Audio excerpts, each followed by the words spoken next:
There is a population of people. They fascinate, irritate, and are like ghosts, shape-shifting and disappearing into their surroundings. They are the high intelligent, gifted population.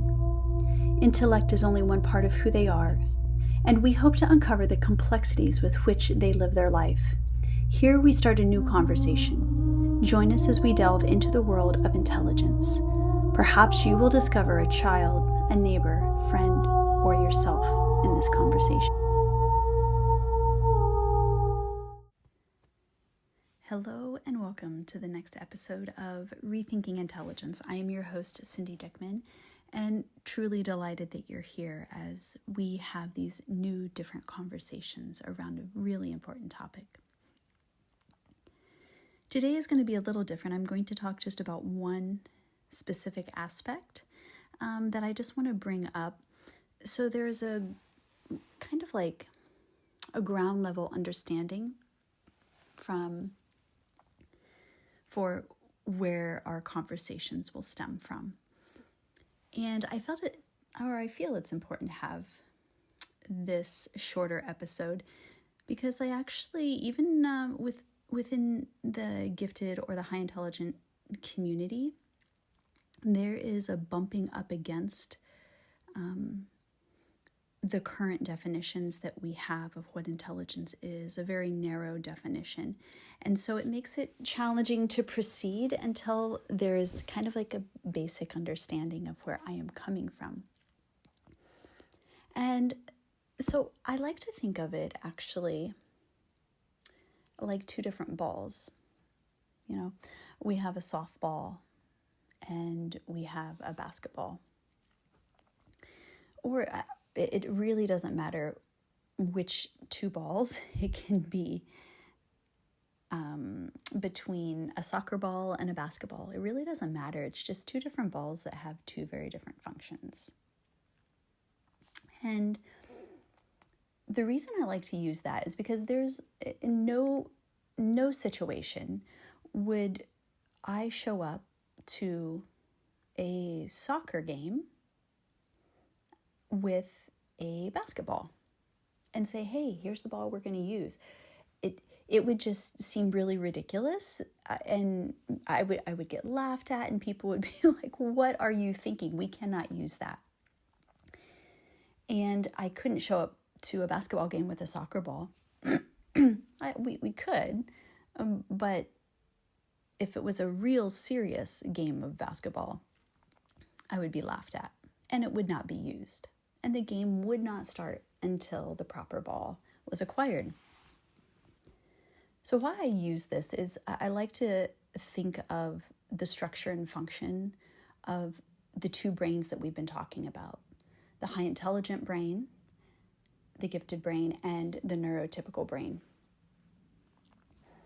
And I feel like the best way to is these two balls, because balls have structure and function. So I could look at the soccer and basketball and be like, well, their structure is pretty similar. They're round, they're about the same size. But there are differences with the actual structure of it. One may have more of a solid core. The other one may be filled with more air. The density would be different. Or even the outside of the ball may be smooth, and there could be hexagon shapes that actually lend it to being used in a particular function. Or like on the basketball, it could be more of a smooth but like bumpy, and it's just different. And those bumps help with grip, which help in the game. And so even though there are structural things that are very similar, there are structural things that are different. And it's those structural things that are different that lend to a different function. And it's important to understand that different function, like I said, I could use a soccer ball as a basketball. Like I could get it up through the hoop, people could throw it. But the game would be, if it's at a high level, would be greatly impaired. It may slip out of your hands. It may not bounce as well. It definitely wouldn't bounce as well.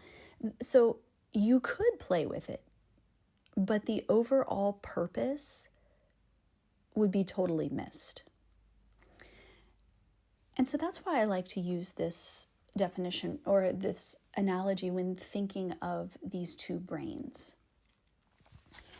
We like to, again, often like to just think of intelligence as academic abilities.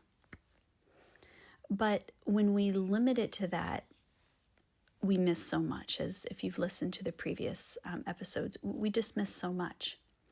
And so I think understanding these two brains from the ball analogy, yes, structurally, doesn't matter if you have a neurotypical brain or you have the high intelligent, gifted, neurodivergent brain.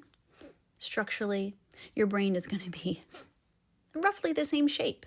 It is going to be the same shape. It's going to have all the same pieces, all the same parts. You're going to have all the regions that work together. You're going to have the corpus callosum that binds it together. We're all going to have that. But the difference comes with the structural differences, like on the balls, the bumps or the smooth or the hexagon shape. It's the subtle differences in the structure that lends to an incredibly different function. And so that's kind of briefly what we talked about in the last episode, that there are these structural differences in the brain, larger regions, greater connectivity. And it may seem small, but those structural differences lend to an incredibly different function. And those functions are necessary for fulfillment in the gifted person, for feeling fulfilled, for reaching potential. It is essential to allow that function to be played out as it needs to be, such as a basketball needs to be on a basketball court for maximum result.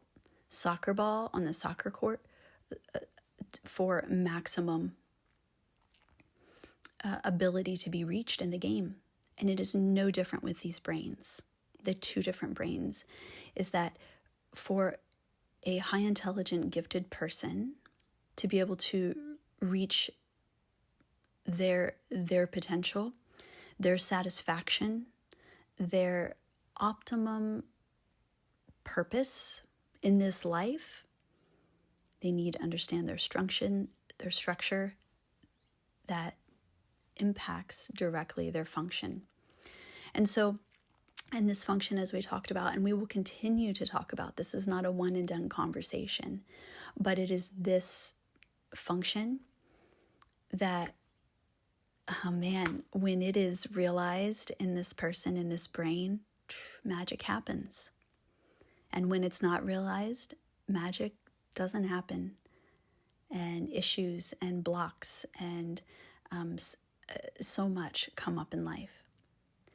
So I hope this little shorter section or episode today helps to kind of shed some light on when I'm talking about these two brains and why it is so important. We're not just talking about doing better on a test, or the biggest one is, well, when you say that someone is highly intelligent, you're saying someone else is dumb. No, we would never, and that's where the conversation usually goes, and that's where the conversation stops. But I would never walk out with two balls, a soccer ball and a basketball, and say one is better than the other. Well, how can you say that? I mean, I would be challenged. How can you say that a soccer ball is better than a basketball? It just determines on where you play the game, where you allow it to function, where you allow it to operate. One is not better than the other. And this is the basis of where we are going in the upcoming episodes with interviews and so forth. It is this understanding is that the brain is like two balls. One is not better than the other, but their structure lends to a completely different function. And this is what we need to understand to allow this population to thrive and to allow their brilliance to be fully brought forth into our world to make it just a more beautiful place, a more artistic place, a better functioning place. So I hope that you continue on this journey with me, and I look forward to engaging with you in the next episode. Until next time.